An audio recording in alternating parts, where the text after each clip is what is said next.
الشيطان الرجيم بسم الله الرحمن الرحيم. Assalamualaikum warahmatullahi wabarakatuh. Alhamdulillah, kepada zat yang maha kuat, kepada zat yang maha adil, zat yang terus menerus mengurus makhluknya, tidak pernah lalai, tidak beranak dan tidak diperanakkan, dan tidak ada sekutu baginya dalam segala kegiatannya. Dan juga kita panjatkan salawat dan taslim kepada manusia yang telah diperintahkan oleh Sang Pencipta Allah untuk mengucapkan salam hormat kepadanya. Dan selalu kita merindukan manusia terbaik ini, maka sangat wajar kalau kita selalu mengucapkan salawat dan taslim kepada Nabi besar Muhammad sallallahu alaihi wasallam. Teman-teman sekalian, makna rahmat adalah karunia. Dan kalau karunia kita rincikan dalam bahasa Indonesia, biasanya digunakan untuk sebuah fasilitas atau nikmat yang kita temukan dan didapatkan dari Allah yang melampaui kapasitas manusia umumnya. Seperti misalnya kalau orang diberikan makan atau minum atau pakaian, masih dikatakan dia diberikan, diberi, tidak dikatakan karunia. Tetapi kalau dia diberi anak, ya, dia mendapatkan anak atau sesuatu yang melampaui dari kemampuan dia sebagai manusia, karena sehebat apapun manusia berusaha untuk mendapatkan anak misalnya, ikhtiar dia sana sini, belum tentu dia mendapatkannya. Jadi dikatakan karunia, berarti kalau dibahasakan karunia, sesuatu yang melampaui kebutuhan dia sebenarnya, atau mungkin di atas kapasitas dia.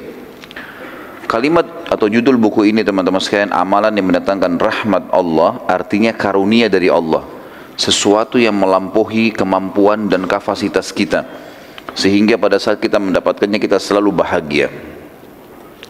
Sangat wajar seorang muslim, seorang mukmin berpikir tentang masalah ini, karena memang dia membutuhkan kenikmatan. Di dalam Islam kita selalu disuruh untuk menjadi orang yang terbaik, bukan menjadi orang yang baik kalau bisa terbaik. Sama dengan istilah dalam agama kita, ada afdal dan mufaddal. Kalau kita bisa melakukan amal yang afdal, yang paling maksimal pahalanya, kenapa kita lakukan perbuatan yang mufaddal? Misal sholat duha, afdalnya mengerjakan sampai 12 rakaat, mufaddalnya minimal 2 rakaat. Kenapa kita nggak ambil yang afdal?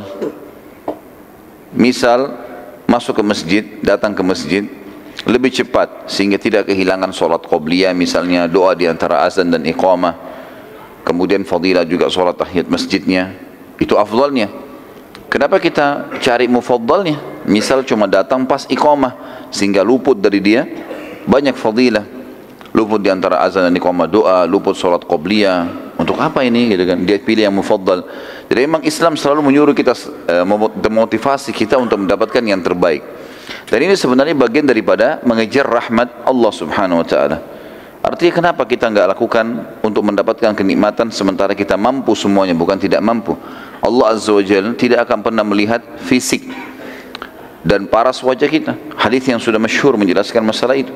Inna Allah la yanzuru ila suwarikum wala ajsamikum walakin yanzuru ila qulubikum wa amalikum. Allah enggak pernah mau lihat paras wajah dan postur tubuh kalian. Dia menciptakan itu. Mau tampan, mau cantik, mau jelek, mau putih, mau hitam, mau tinggi, mau pendek, mau miskin, mau kaya, enggak penting bagi Allah itu. Yang penting adalah Allah Azza wa Jalla melihat kepada hati dan amal kalian. Apa sih yang sudah dilakukan? Seperti itu kurang lebih gambaran tentang masalah definisi rahmat itu sendiri. Dan saya sarankan teman-teman sekalian untuk selalu membaca tentunya buku, majelis ilmu, itu penting sekali. Karena ilmu akan selalu mengontrol kita berada di atas rahmatnya Allah tadi.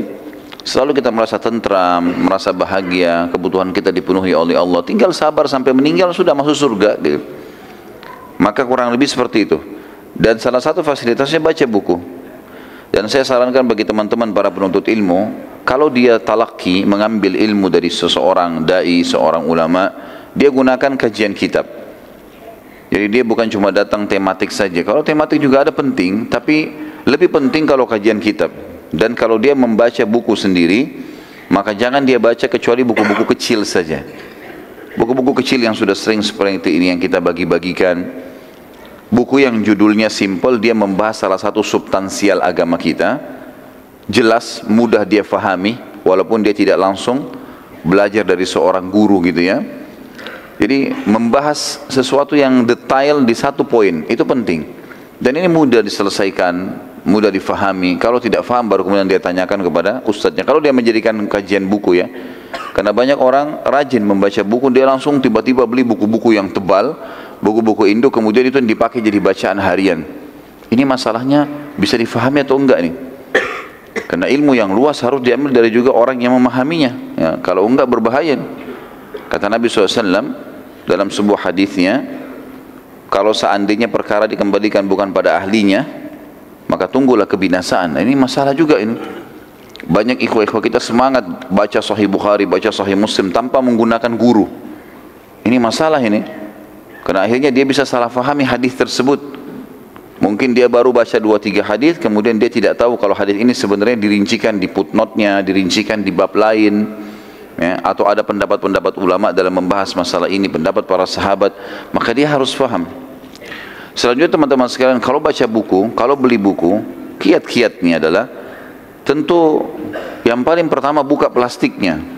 Ya. Ini serius ini. Ya. Karena banyak orang beli buku nggak dibuka plastiknya, langsung disimpan saja di lemari. Jadi buku itu sampai dia mati nggak dibaca itu, ya. Nggak berguna ini. Kemudian yang kedua, baca daftar isi. Jangan langsung baca ke dalam. Lihat daftar isi, karena daftar isi adalah kesimpulan dari bahasan. Ada apa sih di situ? Jadi hal yang simple 1-2 lembar atau bahkan 1,5 lembar, 1-2 lembar maksimal biasanya. Kalau buku besar mungkin baru sampai 4-5 lembar. Daftar isi itu meringkas, ada apa di dalam sana. Kita jadi tahu, oh ini buku satu lengkap, ini semua isinya ini loh. Lihat daftar isi yang paling menggelitik, tanda kutip buat kita, apa sih yang paling menarik nih? Oh poin ini paling menarik. Tandain, buka. 5 menit saja teman-teman sekalian. Kalau misalnya buru-buru sekali habis beli buku, baca 5 menit saja. Baca salah satu sub judul di situ yang menarik buat kita. Kemudian mulailah kita baca 5 menit. Habis itu tandain. Insya Allah dengan baca 5 menit 1-2 lembar dari buku itu, kalau kita buru-buru sekali, kalau ada waktu alhamdulillah bisa dibaca. Tapi kalau buru-buru sekali baru kita letakkan di rak. Ini salah satu kiat yang saya lihat dan coba saya praktekin, membuat akhirnya kita penasaran ingin tahu isi buku itu apa. Jadi bukan cuma sekedar judul, tapi memang daftar isinya. Kita masuk teman-teman sekalian dengan izin Allah, orang-orang yang mendapatkan rahmat Allah atau al-marhumun berdasarkan firman Allah. Dan yang pertama adalah orang-orang mukmin atau iman kepada Allah subhanahu wa ta'ala. Banyak orang menganggap remeh poin ini teman-teman sekalian. Mereka anggap iman kepada Allah sudah selesai. Sederhana saja begitu. Tapi dia belum pernah memasukkan makna kalimat ini ke dalam hatinya. Sehingga dia tidak pernah merasakan apa yang dirasakan oleh para sahabat, ya, apa yang dirasakan orang-orang mukmin yang memang memasukkan kalimat iman kepada Allah dalam hatinya. Sehingga dia menjadikannya sebagai keyakinan hati, bukan cuma ucapan lisan, kemudian dia mengaplikasikan apa yang dia ucapkan itu. Makna iman kepada Allah teman-teman, meyakini ya, Allah itu ada dalam hati, mengikrarkan dengan lisan apapun yang Allah perintahkan dia ucapkan dengan lisannya, dan dia juga mengaplikasikan dengan sisa anggota tubuhnya apapun yang diperintahkan.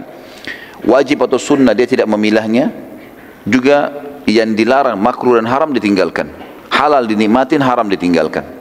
Ini makna kalau kita simpulkan makna iman kepada Allah subhanahu wa ta'ala. Allah menyebutkan dalam Al-Quran, dalam surah An-Nisa ayat 175, siapa yang melakukan itu dia akan dapat rahmat. A'udzu billahi minasyaitonir rajim. An-Nisa 175, fa ammal ladzina amanu billahi wa'tasamu bihi fasayudkhiluhum fi rahmatin minhu wa fadl fasayudkhiluhum fi rahmatin minhu wa fadlin wa yahdihim ilaihi siratan mustaqima. Adapun orang-orang yang beriman kepada Allah dan berpegang teguh kepada agamanya, niscaya Allah akan memasukkan mereka ke dalam rahmat yang besar darinya. Atau yang dimaksud dengan di sini, dunia dipenuhi semua kebutuhannya, di akhirat akan masuk ke dalam surga dan limpahan karunia-Nya, dan juga menunjuki mereka ke jalan yang lurus untuk sampai kepadanya. Syekh As-Sa'di, salah satu ahli tafsir, mengatakan Makna fa'ammal ladina amanu billah, adapun orang-orang yang beriman kepada Allah, yakni mereka mengakui keberadaannya dan semua sifat sempurna yang dimilikinya, serta mensucikannya dari segala kekurangan. Yakin Allah ada, karena memang kalimat ini teman-teman sudah jelas, sering saya sampaikan, sesuatu yang rasional.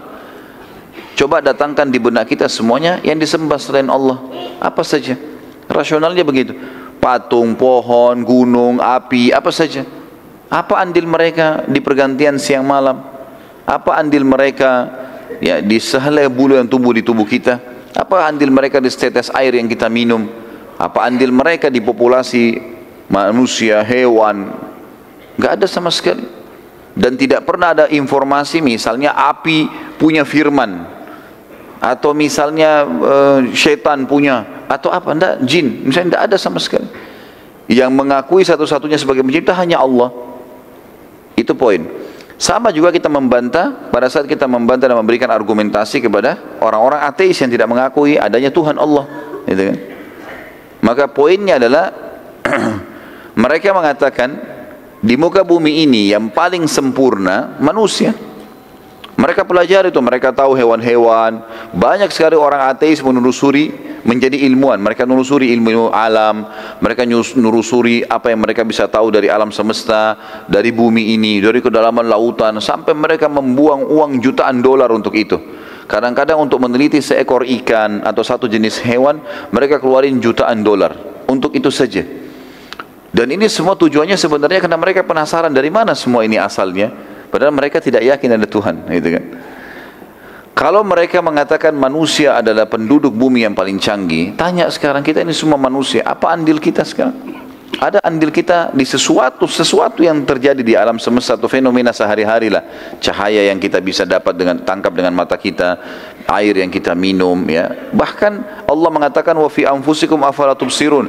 Di diri kalian sendiri, coba lihat tanda-tanda kebesaran Allah di kulit kita, di kuku kita, ya, di mata kita, di pendengaran kita.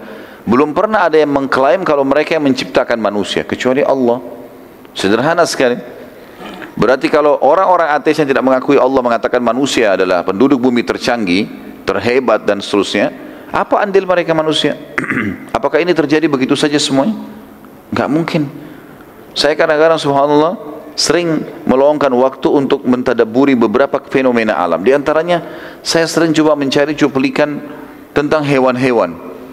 Berapa banyak ilmuwan mendatangkan kamera yang canggih, mereka pakai helikopter, mereka pakai alat canggih, menyoting hewan-hewan dari atas udara. Berapa banyak jenis hewan di alam, di bumi ini yang melata, yang jumlahnya tidak terhitung. Kuda yang hidup liar, ya, zebra misalnya, atau rusa, atau apalah dari hewan yang besar, dipelajari jumlahnya yang tidak terhingga di hutan, tidak ada yang urus, tidak ada yang rawat, populasinya sendiri jalan. Hewan itu pada saat melahirkan, dalam hitungan 3 menit ilmuwan mengadakan penelitian, 3 menit anaknya sudah bisa jalan dan berlari. Induknya juga yang baru melahirkan sudah bisa berjalan. Dan segala macam hal, kulitnya, ya, corak kulitnya, sifatnya, penglihatannya, pencernaannya, rumit sekali, rumit. Banyak sekali, dan ini tidak mungkin kalau tidak ada pencipta. Orang beriman disederhanakan, dikerucutkan, la ilaha illallah, enggak ada Tuhan yang menciptakan, mengurus, mengawasi, memiliki dan akan memusnahkan semua yang di langit dan di bumi kecuali Allah. Simple sekali. Lebih jauh daripada itu, orang yang coba mendalami dan coba mengenal Allah, diantaranya kayak antum melakukan ini, hadir dalam majelis ilmu, itu akan mendapatkan jawabannya. Oh iya ya, ternyata rapi sekali. Tahu mana makanan dan minuman yang halal dan haram, tahu mana pergaulan, mana pendapatan, mana tata cara pernikahan, melakukan populasi manusia ini berkembang biak dengan caranya, ada wali, ada mahar, ada saksi, ada segala macam. Tahu pakai baju, ada doanya, buka baju, masuk kamar mandi, keluar kamar mandi, dari hal yang kecil sampai hal yang besar diajar semuanya. Dan kita orang-orang yang sudah meyakini dan beriman dengan Allah Subhanahu wa taala ini, dia akan merasakan ketenangan jiwa karena dia tahu, seperti saya sendiri dan teman-teman rasakan. Saya merasa justru aneh kalau melihat orang-orang yang tidak beriman kepada Allah, entah kemana arah hidupnya, enggak jelas. Tapi kita subhanallah tahu dari mana asalnya kita manusia, dari Adam alaihissalam, sampai kita sudah tahu sebab bagaimana Adam alaihissalam juga diturunkan di muka bumi pada saat diciptakan. Kita sudah tahu apa tujuan kita diciptakan di muka bumi. Kita sudah tahu nanti kita akan meninggal. Sudah diajarkan dan disampaikan apa itu meninggal, bagaimana prosesinya, bagaimana alam barzah, nanti pembangkitan hari kiamat, timbangan amal dengan panjang lebar, nanti ada surga dan neraka dan seterusnya. Dari awal manusia sampai akhir nanti kehidupan kita, semuanya lengkap. Orang-orang ateis nggak punya itu. Mereka cuma simpelkan saja, ya sudah, kita ini terjadi begitu saja semuanya, dan nanti kalau mati sudah nggak ada apa-apa, habis begitu saja, dan seterusnya. Makanya di sini mengikrarkan iman kepada Allah adalah sebuah konsep dasar, dan ini tauhid. Setiap orang ada di atas landasan ini maka hidupnya akan bahagia. Dan makna wa'tasamu bihi dari tafsir surah An-Nisa 175, dan berpegang teguh kepadanya, yakni berlindung kepada Allah, bersandar kepadanya, dan berlepas diri dari daya dan kekuatan mereka, serta memohon pertolongan kepada Rabb mereka. Sampai Nabi SAW mengatakan kepada seorang sahabat, setelah menjelaskan tentang Allah, mengajak mereka mengaplikasikan ilmu agama, sudah selesai. Kata Nabi SAW, maukah kau saya ajarkan harta karunnya surga? Sesuatu yang membahagiakan, inti semuanya kebahagiaan surga nanti. Surga nikmat terbesar, inti semua yang merangkum kehebatan dan kenikmatan surga. Kata sahabat, tentu ya Rasulullah. Kata Nabi SAW, la hawla wa la quwata illa billah. Artinya apa? Kau ikrarkan tidak ada daya dan kekuatanmu kecuali dari Allah. Berpasrah, bersandar kepada Allah SWT, yakin dengan itu. Orang mukmin akan bahagia teman-teman dengan cara ini, karena dia tahu dia punya Tuhan, bisa dia bersandar. Dia sakit, dia tahu yang ciptakan dia Allah, yang ciptakan penyakitnya Allah, yang ciptakan kesembuhannya Allah. Apa saja dia lagi punya nikmat, yang ciptakan dia Allah, yang ciptakan nikmatnya Allah, yang bisa mempertahankannya adalah Allah, enggak ada yang lain. Selalu kembali kepada Allah Azza wa Jalla. Ada masalah tinggal angkat tangan, berdoa kepadanya, selesai urusannya. Dan kalau ada orang mengatakan saya ragu dengan Allah karena permintaan saya belum diterima, ini orang yang perlu ditelusuri teman-teman sekalian, jalur hidupnya. Loh betul, karena kenapa? Karena dari semua permintaan kita, kalau kita rentetan hidup kita seharian, itu mayoritasnya Allah kabulkan loh. Contoh misal, bukankah kita tiap hari lapar teman-teman sekalian? Tiap hari lapar, baik tiap hari hilang nggak laparnya? Kalau enggak antum tidak akan hidup sekarang. Kalau kelaparan berarti sudah mati kan? Kita cuma bilang lapar, Allah langsung kabulkan. Tinggal mampir ke restoran, tinggal beli atau ada orang kasih, makan. Kita tiap hari haus, terpenuhi hausnya. Tiap hari kita capek, ngantuk, tidur. Kita pengen pakai baju, ini semua pakai baju. Tidak ada orang yang tidak pakai baju. Mayoritasnya orang semua pakai baju. Pakai baju, pakai sandal, punya kendaraan, walaupun memang berbeda jenjang ekonomi mereka, tapi kehidupan kita sehari-hari teman, mata kita butuh cahaya, hidung kita butuh udara, mulut kita butuh suara, telinga kita juga begitu, kemudian tangan kita bisa menjamah, punya kepekaan, masih bisa memegang, dan seterusnya. Nikmat Allah yang sangat besar, banyak sekali gitu. Tidak terhingga. Kehidupan sehari-hari juga sudah membuktikan masalah itu. Mungkin kalau ada permintaan kita, minta agar dibukakan rezeki yang luas misal, atau dibukakan, diberikan satu pekerjaan, atau dilunasi utangnya, mungkin itu salah satunya yang belum Allah kasih. Bukan tidak dikasih loh ya, belum Allah kasih, tapi mayoritas kebutuhan kita sudah dipenuhi. Coba pekah memikirkan masalah itu. Kita kalau haus teman-teman sekalian, kemudian haus sekali, lalu ada orang berikan kita air dingin, lalu kita pasti setelah kita minum haus kita hilang, terima kasih ya, kita terima kasih sama orang tersebut. Padahal orang itu buat apa sebenarnya? Dia cuma ambil air, dia kasih. Kita nggak berpikir lebih jauh. Orang ini yang sedang mengantarkan, memberikan saya, siapa orang ini? Siapa yang buat kulitnya? Siapa yang buat tulangnya? Siapa yang buat matanya? Siapa yang ciptakan orang ini? Siapa yang ciptakan air itu? Siapa yang membuat sistem ini ada? Saya punya rasa lapar, dia punya rasa kesian, saya punya rasa haus, dia punya, kemudian saya minum. Dan siapa yang menghilangkan dahaga? Siapa yang membuat cairan itu bisa masuk dan hanya menghilangkan dahaga? Dan kalau kita rentet semuanya dari mana? Yang tidak mungkin sistem ini terjadi begitu saja tanpa ada penciptanya.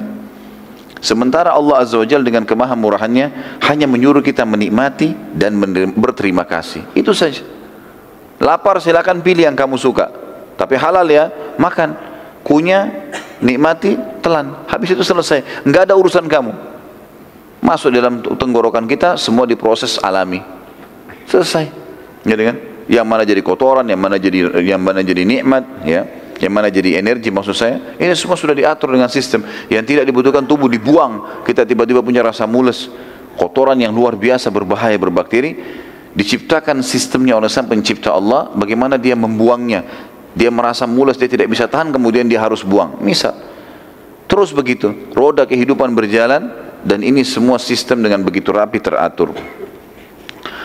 Kemudian dikatakan fasayudkhiluhum fi rahmatin minhu wa fadl, yang artinya niscaya Allah akan memasukkan mereka ke dalam rahmat yang besar. Rahmat di dunia diberikan karunia yang luar biasa, dan di akhirat masuk surga, dan limpahan karunia yang banyak, yakni Allah akan melimpahkan kepada mereka dengan rahmat yang khusus, lalu memberi mereka taufik untuk melakukan kebajikan-kebajikan dan memberikan pahala kepada mereka. Allah memudahkan dia hidup, Allah yang pandu dia mana baik mana buruk, Allah juga yang memudahkan dia punya energi, punya kesempatan, punya waktu untuk mengerjakan kebaikan dan mengejar apa yang telah Allah janjikan buat mereka. Sudah itu dikasih pahala yang sangat besar, gitu kan.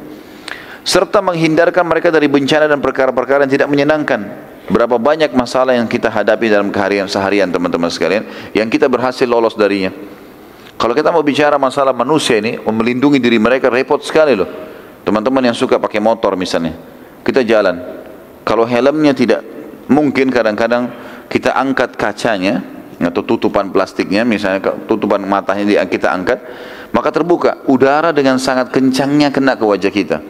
Kira-kira teman-teman, ada jaminan kita nggak kena bakteri, kita nggak kena batu, nggak kena pasir atau? Tapi selama ini tidak ada masalah orang jalan. Dari mana kita bisa dapat jaminan teman-teman? Ini kalau ada racun misalnya di udara, terkontaminasi dengan udara, lalu dihirup oleh manusia, yang tiba-tiba dia bisa meninggal. Padahal kita ini hidup, jalan ke sana, jalan ke sini, semuanya terjaga sebenarnya dengan rapi. Ya. Bagaimana manusia tidak memikirkan masalah itu? Allah subhanahu wa ta'ala melindungi mereka, menciptakan mereka, menyiapkan fasilitas buat mereka, dan mayoritas yang mereka minta diberikan. Ada yang Allah belum kasih, karena Allah menginginkan dia lebih banyak memohon, lebih banyak merengek, gitu kan. Cobaan pun kalau datang kepada mereka lebih banyak nikmat daripada cobaan. Terbukti dari sepanjang hidup kita, teman-teman yang hadir di sini, mana lebih banyak kita sehat atau sakit? Lebih banyak kita sehat. Sakit itu jarang sekali. Ada orang sakit ya di akhir hidupnya mungkin, ataupun kalau sakit dalam setahun, tahun depan dia sakit flu, demam, seminggu, tapi 365 hari yang lalu dia sehat. 1 tahun Allah SWT berikan nikmat. Kemudian lanjutan ayat, wa yahdihim ilaihi siratan mustaqima, dan dia menunjuki kepada mereka jalan lurus untuk sampai kepadanya, yakni memberi mereka taufik. Taufik maksudnya kemudahan untuk berilmu dan beramal, mengetahui yang hak dan mengamalkannya. Asal dia mau saja pelajari, Allah akan kasih dia. Saksi bahasan kita dalam surah An-Nisa 175 adalah kalimat rahmat. Fasayudkhiluhum fi rahmatin minhu. Pasti Allah akan masukkan dan karunia kepada mereka rahmatnya. Yang lain adalah surah Al-Jathiyah ayat 30. A'udzu billahi minasyaitonir rajim. Fa ammal ladzina amanu wa 'amilus solihati fayudkhiluhum rabbuhum fi rahmati dzalika huwal fawzul mubin. Adapun orang-orang yang beriman dan mengerjakan amal saleh, yakin Allah ada lalu dia patuh dengan perintah. Amal saleh maksud dalamnya mengerjakan perintah atau meninggalkan larangan. Karena orang juga meninggalkan larangan termasuk amal saleh. Maka Rabb mereka, pencipta mereka akan memasukkan mereka ke dalam rahmatnya. Rahmat di sini di dunia diberikan rahmat yang luas, diberikan karunia-karunia yang membahagiakan dia, dan juga di akhirat masuk surga. Itulah keberuntungan yang nyata. Teman-teman sekalian, kita tinggal patuh, kerjakan perintah, tinggalkan larangan. Kita nikmati saja. Tetap bisa makan, tetap bisa minum, tetap bisa segala macam, tapi lebih rapi. Sekarang ini orang-orang di beberapa negara, termasuk saya dapat informasi di Jepang, dan saya waktu Ramadan yang lalu sempat diundang oleh KBRI kita ke sana. Itu ternyata orang-orang di sana juga banyak ya orang asli Jepang yang non muslim. Mereka kalau masuk dan mereka menemukan makanan kaleng ada label halalnya, mereka beli. Ada beberapa teman-teman kita sempat nanya dan menceritakan ke saya, kenapa anda beli ini? Dia bilang ini lebih terjamin dengan ada label halal. Mereka tahu kalau umat Islam itu hati-hati, pekah, nggak mau makan sembarangan. Maka mereka sendiri mengatakan itu lebih terjaga. Artinya orang beriman lebih terjaga, lebih sehat, lebih baik, dikontrol, dijaga oleh langsung pencipta langit dan bumi. Seperti juga makna kalimat teman-teman sekalian yang selalu mengembalikan kita iman kepada Allah, sabda Nabi SAW, kalau Allah karuniakan kalian pemimpin yang zalim dan dia memberikan kepada kalian hak kalian, maka terima kasihlah pada Allah, bersyukurlah kepada Allah. Dan hak kalian yang belum kalian dapatkan darinya, mintalah langsung kepada Allah. Kalimat mintalah langsung kepada Allah ini pengembalian seorang muslim dan menyadari kalau raja yang sedang memimpin dia, presiden atau siapa saja, ini manusia seperti dia, kebetulan saja berkuasa. Tetapi kalau ada kebutuhan dia yang belum dikasih, maka dia minta langsung kepada raja yang sebenarnya Allah. Makna kalimat ini adalah kalimat yang berbobot sekali. Artinya bertauhidlah kepada Allah. Saksi bahasan kita adalah Allah kalau dia beriman dan beramal saleh akan memasukkan ke dalam rahmatnya. Juga firman Allah Subhanahu wa taala dalam surah Al-Hadid ayat 28, mengimani Allah ini ya, maksudnya Allah itu ada. A'udzu billahi minasyaitonir rajim. Ya ayyuhalladzina amanu taqullaha wa aminu bi rasulih yu'tikum kiflayn min rahmatihi wa yaj'al lakum nuran tamshuna bihi wa yaghfir lakum wallahu ghafurur rahim. Hai orang-orang beriman, berimanlah kalian kepada Rasul yang telah diutus, bertakwalah kepada Allah, maksudnya patuh, dan berimanlah kepada Rasulnya. Niscaya Allah memberikan rahmatnya kepadamu dua bagian atau dua kali lipat, dan menjadikan untuk kalian cahaya, maksudnya panduan agama, dengan cahaya yang kamu dapat berjalan dengannya di atas bumi ini. Dan dia mengampuni semua kesalahan kalian, dan Allah maha pengampun lagi maha penyayang. Saksi bahasan kita adalah dia akan memberikan rahmatnya dua kali lipat bagi orang yang beriman tentang keberadaan Allah.